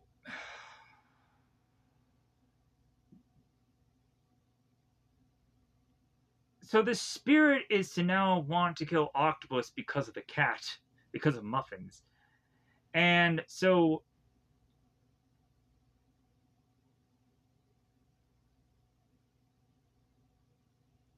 God, I think here's where I just want to kind of push onto the origin things. Because, yeah, maybe I lost that part here somewhere. Yeah, I think I did. So let's get into this. So, because it had to have been here somewhere. And I probably lost it. So, at some point in this movie, we have Octopus that goes on to mention about how prior, before he became the man he became, he was a doctor. And so so Denny's body was to have been killed in action and was brought to Octopus.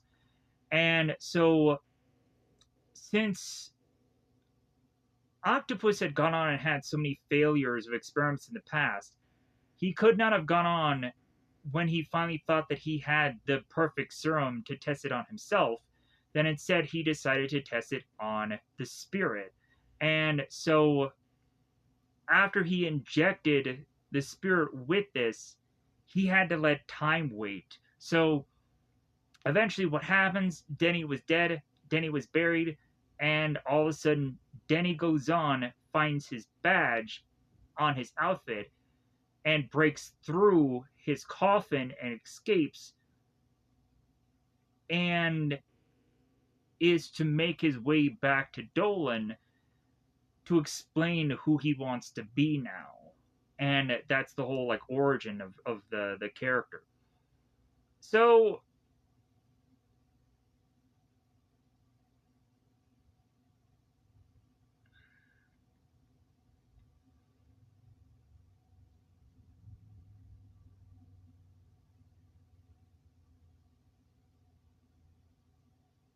so Octopus is to want to figure out how exactly, as they get back to business, to figure out how to kill the spirit, how it's going to be a little bit difficult or tricky. And so,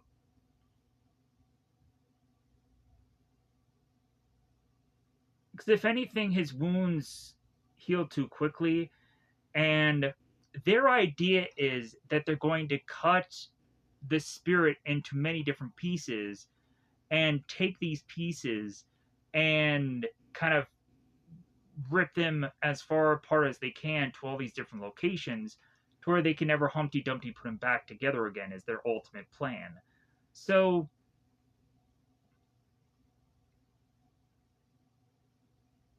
so Octopus claps his hands and then Plaster appears, and as we have Plaster going on to be swinging this sword, and all of a sudden that's when the spirit starts to talk French, and it seems that honestly kind of what they're saying, like at some point they say like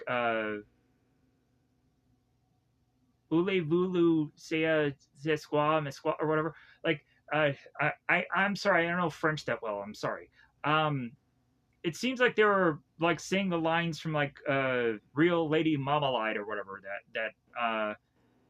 that Moulin Rouge song. Uh,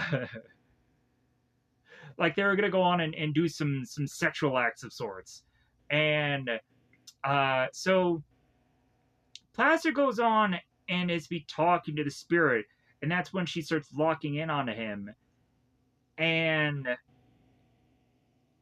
so Octopus is trying to like remind Plaster what she's here for. It's like, hey, yeah, give me his toes. So, like reminding her, it's like, well, hey, I'm ordering you to cut him up. So, Plaster gets behind the spirit, and instead of going on and cutting him up, she cuts him free. And so, as Spirit and Octopus start fighting it out here, and he starts punching Octopus and says, "This one's for muffins." And all of a sudden, Octopus is like, "Well, that's all you got?" And then all of a sudden, this big, huge uh, uh, swastika statue falls on him. It's like, oh yeah, I guess that kind of does him in. So at some point, there was to be talking of sand, and Plaster picks up on that. Oh, you have another woman. So Plaster and the spirit run out of there, and the spirit just rips this sewer drain from out of the ground, and they make their way to the streets. And so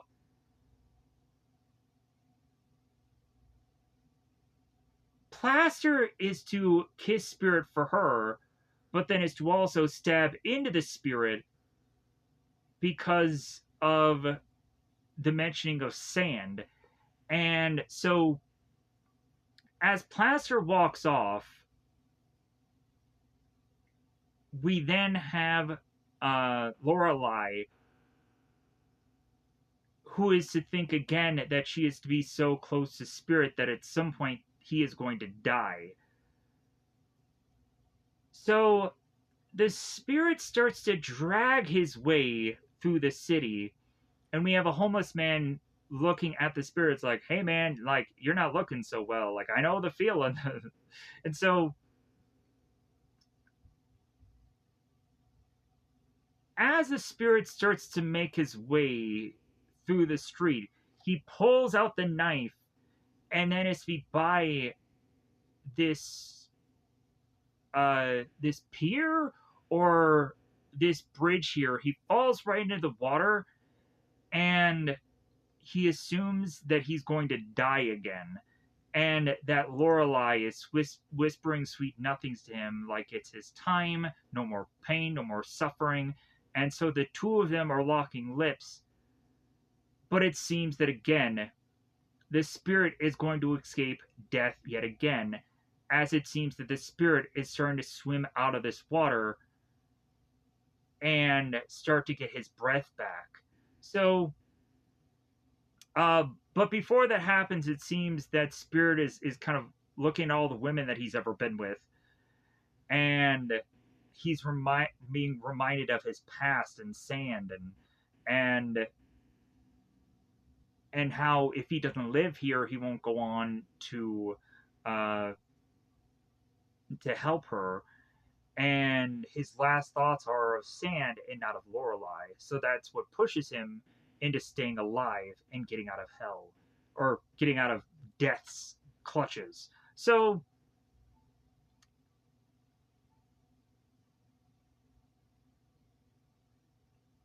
as the spirit makes his way onto the beach and a dinosaur is nearby, Spirit regains his hat, and we all of a sudden see him in a hospital bed talking about sand, pieces of sand, talking about octopus.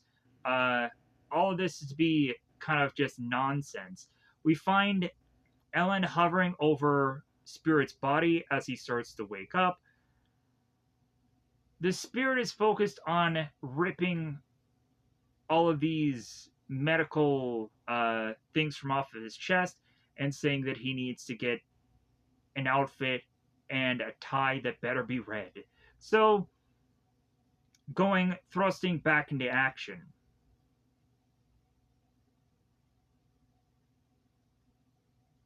Morton Steen, who doesn't kind of know what's really going on, is asking like, "Hey, shouldn't he be dead? Doesn't he look basically dead to you?" And Ellen's like, "Well, yeah, it's a long story. If anything for the spirit, he'll just go on and he'll just keep just living on anyways, because that's just him." So,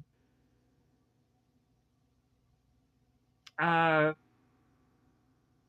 so Doland is telling Spirit, like how he's not supposed to be some spy or some vigilante, and how he should keep the promise, the Spirit, like he had did before when Nolan started to talk to him.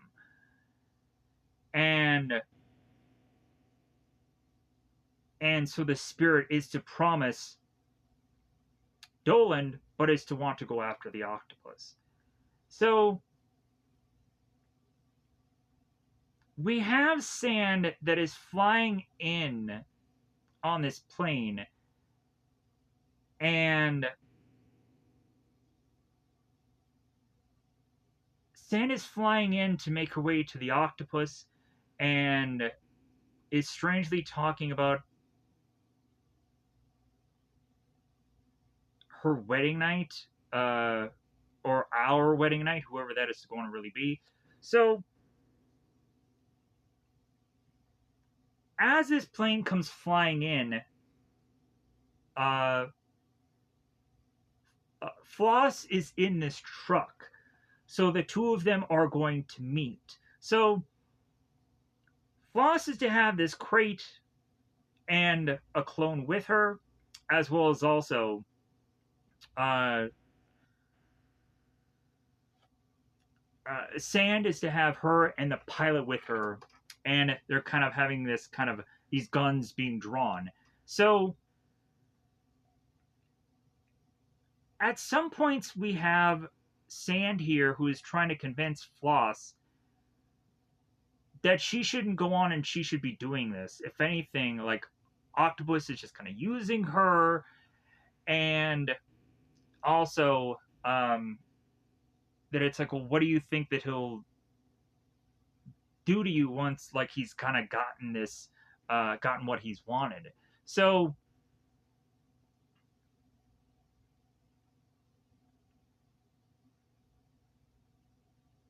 off in the distance we have Morgan Stern, and we have Dolan who's having a view of binoculars,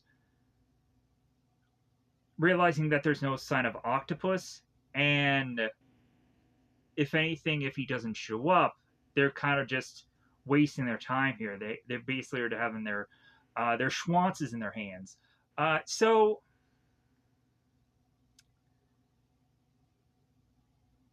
all of a sudden, we have Morgan Stern that has this big, huge, massive cannon of a gun that Dolan obviously points that out, and so Morgan Stern says how she's an excellent shot. I'm like, with a gun like that, like holy, like you better be. So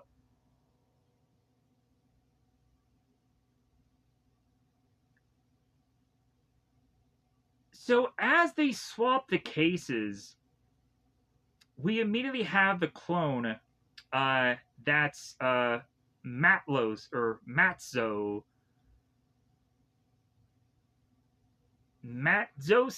that goes on and shoots the pilot, and is to say that Octopus just wanted to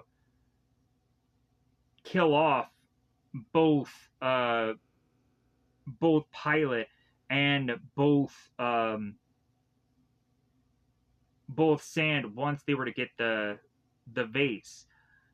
And so as the vase is to be now on the ground, and Octopus is to, of course, want somebody to fetch this vase to him, whips out all these guns, and then we have the spirit arrive as the Octopus is talking about the vase of Heracles, and he's like, I thought it was Hercules. So now that everybody is kind of on, like, now that they've kind of had everybody show up here, Octopus is here, the spirit has arrived, like, we're going on, and we're having Dolan come in, and he's gonna have all these cops surrounding him and blast up Octopus, and there's gonna be a lot of action going on here. So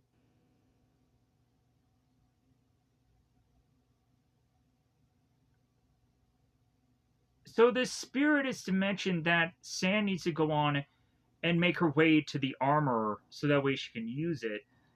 And Octopus is to ask why the spirit has such a thing for women. And so as Octopus starts to fire off on the spirit, Dolan kind of tells the police to all wait, because if anything, the spirit is going to kind of go on and either take out Octopus or go on and at least give the cops a better fighting chance when Octopus is seemingly to be less armored up here. So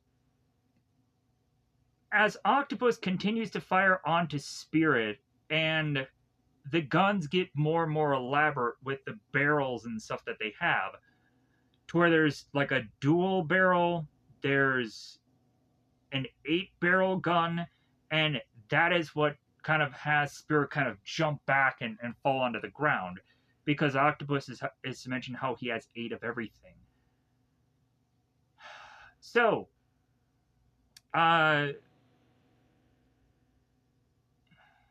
as Octopus is down on the ground,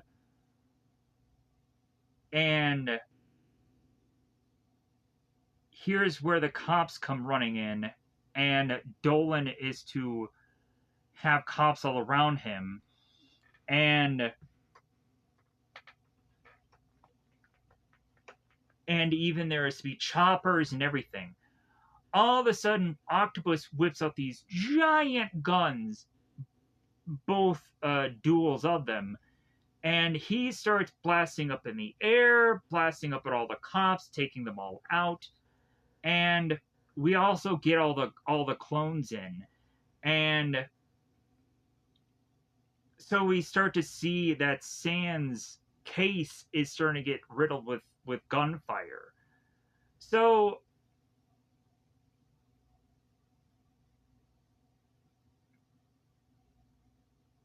we see Morgan Stern whip out her gun and fire upon Octopus, and so does Dolan. Eventually, Octopus has seemingly a multitude of bullet holes in his head, and so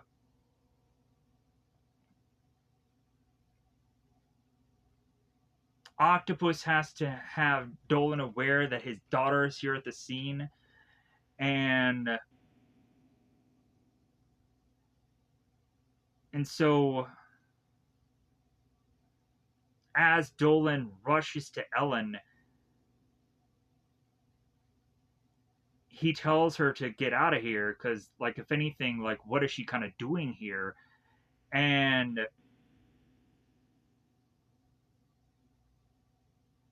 and Ellen, of course, is here for the spirit, and Dolan is like, well, hey, he doesn't want you here. Like, if anything, like, you're just in danger. Uh, so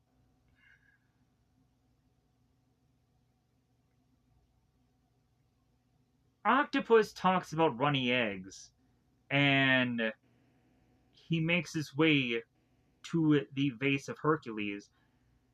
As he goes on and tries to make his way into thinking that he is victorious and that he's going to start drinking from this vase, as soon as he tries to do so, the vase explodes, and we find that the spirit has gone on to take out the one thing that Octopus is to have wanted, which was this vase. So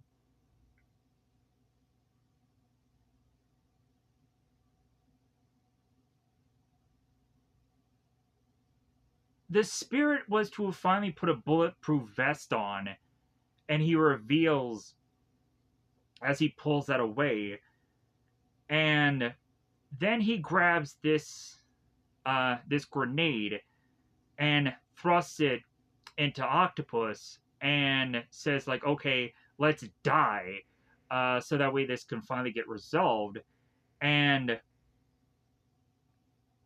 what does happen here is Sand comes in with the armor and grasps the spirit and protects him, as of course the octopus fires off.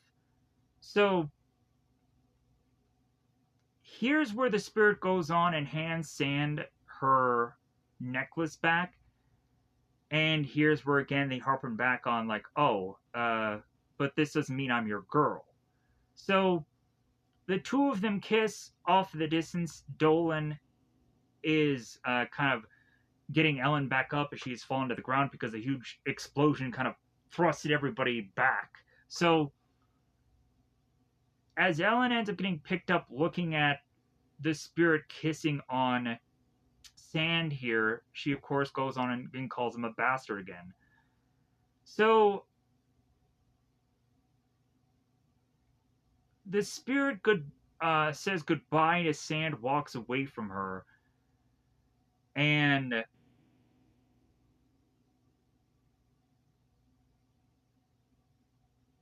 so Dolan is thinking about arresting Sand, and Spirit is telling Dolan not to. That if anything, that Sand has kind of saved him and saved the world, and so it's like, oh, okay, just as well. So the Spirit and Ellen start to walk off here, and Ellen's like, well, hey, who is she to you? And the Spirit is like, oh, it's just some old flame. And so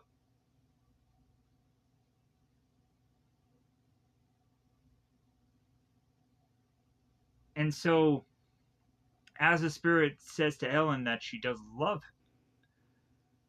love her, uh, all of a sudden, Morgan Stern comes in and starts talking to him, and says how amazing she is, and nice work, rookie.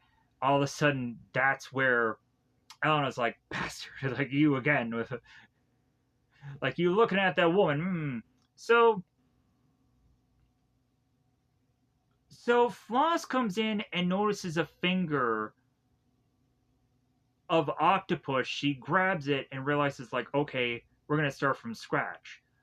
They all get into this truck, and the delivery truck, and they drive off. The spirit goes into this bit of dialogue again, uh, talking about his city is endlessly alive, endlessly noisy, and that his only hope is that the spirit seeker will die with Octopus, and the spirit has no idea of how long he'll live for, and that he hopes that it's not forever, and that Denny is dead, and he's someone else now. Uh, that he uh, that his city owns him, body and soul. Uh, that she's my city and I am her spirit, and then we roll the credits. Thank goodness, man. That was actually surprisingly a little bit easier than some of this other stuff that I've had so many problems with. I don't think at all it's because I had seen this before. Um, I don't think it was at all like I just got lucky. I just got really lucky to try to figure out how to break this down. Um, Plus, also there was weird problems how like a lot of the scenes were gone for some reason. I don't know why that happened. Maybe it was my own personal mistake because I did this very late at night. But also, I think that happened in the last thing, so I'm just kind of worried about what I'm going to lose at a certain point of doing this. But if anything, I think I got in a nutshell what happened in the film. I think I could be satisfied with all I did and said and whatever from the very beginning of this. Plus, also I can get this uploaded and that'll be up. Uh, if anything, I don't think I'm gonna go on and try to do another project after this. Even though logically that could be a really good step to try to do something extra. I promise that there could be something extra, and then I don't deliver it, or it takes me forever to do another project. Um, I also am gonna go on and uh, realized that I've had a very long day of doing like grocery days. It's one of those days where like we ended up getting like a lot of groceries coming to our into like so it was kind of a busy day. So that'll be like kind of one of those where it's like, yeah, I don't want to burn myself out too much, but if anything, uh I hope that I'm still gonna go on and do projects like Monster and uh sequels to things, but also I'd kind of come into figuring out some other movies that may go on and hopefully might really do well on this channel. So I hope that that's going to be becoming a thing. Yeah, I come into from time to time. I come to these titles that I'm just kind of curious about how well they're going to do on the channel, and so I test them out. Hopefully, it goes well. If it doesn't, then like, oh well, like I'll just keep trying and keep just I'll just keep working and I'll just keep finding projects endlessly, and we'll see what works. We'll see what which ones are to go on and be the hopefully thing to kind of get me out of this hole that I put myself in for a very long time. Well, I wouldn't exactly say hole, but it's just like it's been for a very long time that I just feel that I haven't gotten to find anything since like Ghost from X number a while ago uh, that could get me into any point of kind of contention to find a project that'll go on and make good enough of views and find more people. But I don't know if exactly this one is going to be it. Uh, but I'd like to hope that this is going to be one because I've gone on to kind of tag this in other movies, and yeah, I just don't know. Like, it's very hard to call it. But at least this movie was really fun. At least I liked this film. At least this movie didn't feel that hard to have a grading for it. I was like, yeah, obviously this one is really good. This is great. People need to check this out. Um, but yeah, like it's all about feasibly like how many people will probably cover this piece, and probably that's why I did this one. Um, there is a lot of projects that I feel I will be uh, trying to do them just because like I'm to be maybe the most maybe I'll put my foot in my mouth if I say this. Um, there are some projects where I'm trying to go into because I know that I will be the most unique looking one going into the thumbnails. Um, but like no matter what I do, no matter what I try, um, that doesn't mean uh, much of any. Like I would go on to have completely like revamped this entire channel with going on and putting me in like cosplay outfits and all kinds of things that match up to the shows and the movies and whatever. But then I turn around and like that doesn't that doesn't make the thumbnail or that doesn't make the thumbnail pop enough to where that means generation of views. Um, if anything, like it maybe does a little bit better than it did before, or it does still the same, um, which is very much frustrating. Um, because it's like, man, like, so it just kind of feels like it doesn't matter what I do. Like I just need to find just a project that is just to do really well numbers, and I think I've done that already. I've done that uh, too long ago that to go into these older films because I don't think any of the new releases are going to be popping off either, or I have to find the best new release. Um, because I think I've had way more success with older films and older shows than I am with new releases. Like I would like to do like stuff like Widow's Bay and all these kind of other things, but like I don't really know where my numbers are going to go for those. Plus, the longer I wait to do them, the worse it's going to get. Um, like, it's very strange how very rare amounts of new releases, except for like the Matrix one, like that last Matrix movie did really well. Or maybe like Jeepers Creepers Reborn did really well. But during the time it was released, but anything else, like it's all about me just finding um, just the right show or the right movie. It's not finding like how I can just be just very different than everyone else. Like there's sometimes where like I'll go and I'll be the only one to have ever reviewed something and I'll do it. And yeah, that goes on and does the clicky click of views barely. Um, but it also goes on and gets me people that just um, don't like the review for how long it is, or just like they just want to troll or whatever because I'm the only one that did it. So they're just like, oh well, like I don't really like this review. It's like sorry, I hate to break it to you, but like this is the only one that exists. Um, I have that monopoly, but like uh,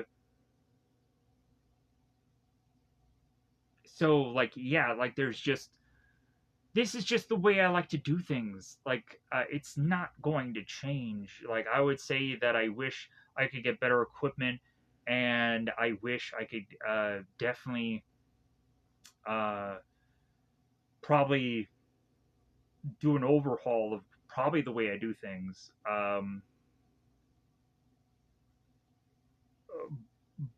But in all honesty, I've had huge successes, even though that didn't really go into success of actual me making profit off of this channel.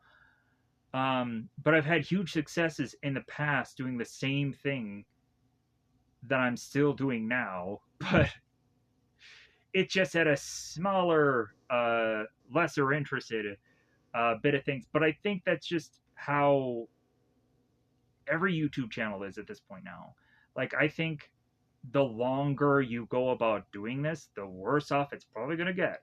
Um, Plus, also the non-interest that um, that movies and shows are probably going to have, or just the harder it's going to be, um, because you really just have to go on and you have to cover too much ground, and it's too hard to. Like, you would have to go on and you would have to be like a handful of people instead of just one person that goes on and covers just a rotation of content on your channel to actually be successful. And nobody wants to do that because, if anything, a lot of people just want to be one person and wants to be successful. Um, but yeah, like I think that's like across the board, like that's why we can see like how the bigger gaming channels are failing, as well as also the uh, the people are across the board all just kind of saying it's like, well, yeah, like this isn't doing as well as when I just started doing it. It's like, well, yeah, like that's clearly because like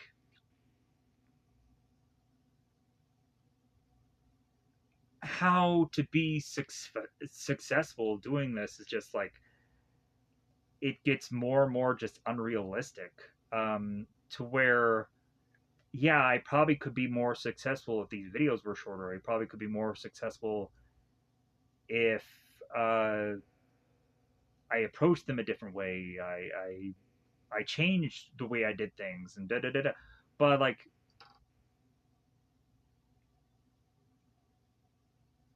I could change things and it still wouldn't matter. I can make shorter videos, still wouldn't matter. I can make shorts, still like yeah, like it's just like I could do a million other things of extra work, but it might go from me gaining one extra person, or it may go on and have me get an extra view here or there. But like, it's all about what choices I've made to put on this channel is what is, I think, going to be the make or break here, and how there probably is way too huge of a variety, but uh, if anything, like I always feel that I want to transition and try other things because I'm always on the hunt to just find what a bigger, more popular thing is. Like there was a time where I tried to do anime stuff, and anime stuff was really going on and popping off, and I'm like, man, I need to get back to that, but I just keep going to these other projects. Um, like I did Power Rangers for the longest time, and that was always just very iffy what I was going to go on and when I was going to have success of that. So it was just, uh, or if I was going to have any success at all. So it's just kind of like I would love to do Power Rangers, but honestly, it also like I need something that is more for sure. That's why I started to lean on like action, superhero, and of course like horror and supernatural things, just because I'm like, and try to keep in that genre for right now to hope that I can kind of dig myself out of this hole, until I can get to that point where I feel satisfied. to where I can go on and get back into experimenting more and getting back into these projects that I was kind of like, I really want to go on and I really want to do this project. Um, but I'm just afraid of what it'll do view wise. Um, so that's kind of where I'm at right now. So I go on these rants to really put my foot away in my mouth and say a lot of stupid things. So I apologize. If if what I say is probably not going to be matching up to whatever I say tomorrow. Like there's some times where I'll go on and it's just whatever I'm feeling that day. It'll be wildly different. It'll feel like mood swings. Like one day I'll be like extremely happy. One day I'll be like depressed and broken down and and second guessing everything that I'm doing here. Um, and that is very wild and very inconsistent. But like, yeah, it's like I'm a very hard on my sleeve kind of guy, and so yeah, like every day won't feel very consistent because it's just like because I'm just trying to go with what the wind will give me this day. Of just like man, like I'm looking at my numbers and they suck and da da da, or man, I'm looking at my numbers and this video did like a huge, amazing number of thing. I'm like, oh wow, and like I almost want to come to tears for how just happy I am for how something did well. Um, but that's what the gamble is to becoming of doing this channel. That's what the like. I feel like as us as a YouTubers of people are just gamblers.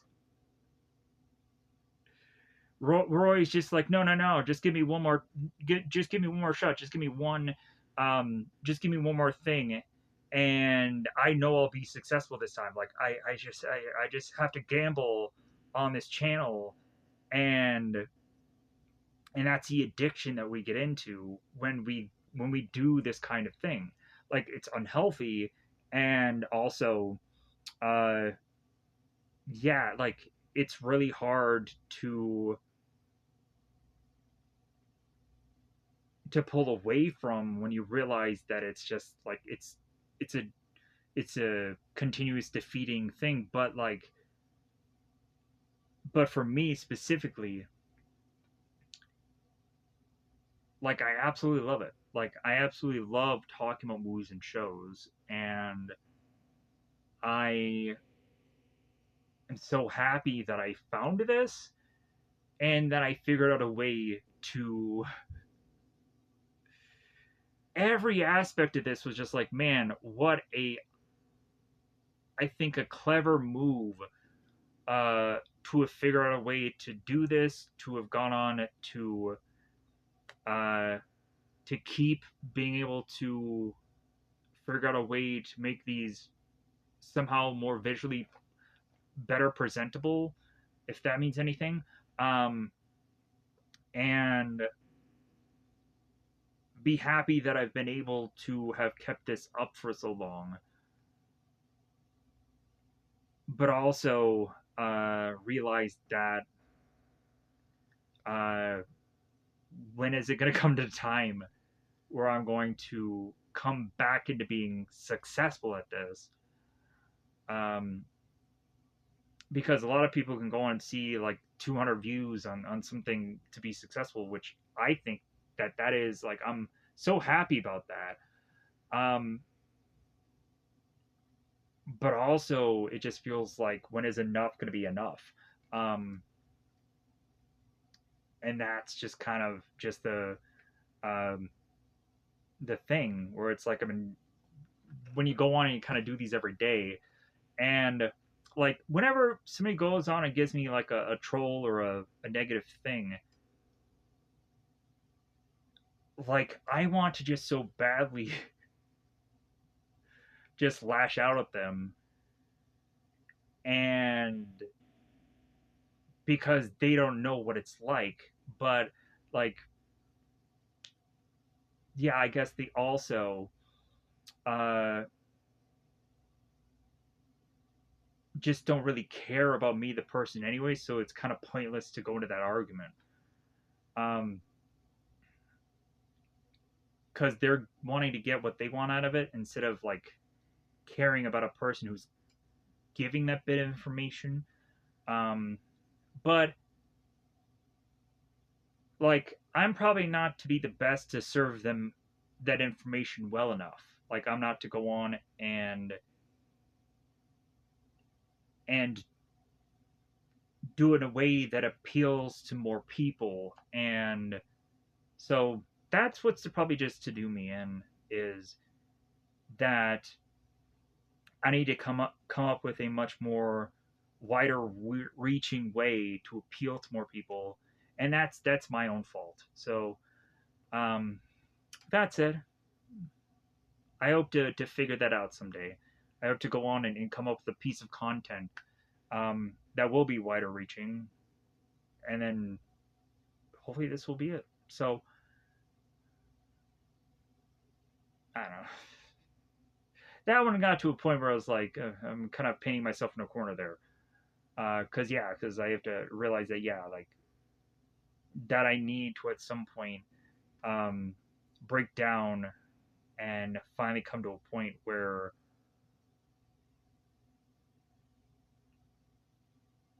like, I guess I need to change what I'm doing. But until that time comes, I'm just going to enjoy how I do this and enjoy these movies and shows. So I'm going to get out of here. Bye, everybody. Bye, bye.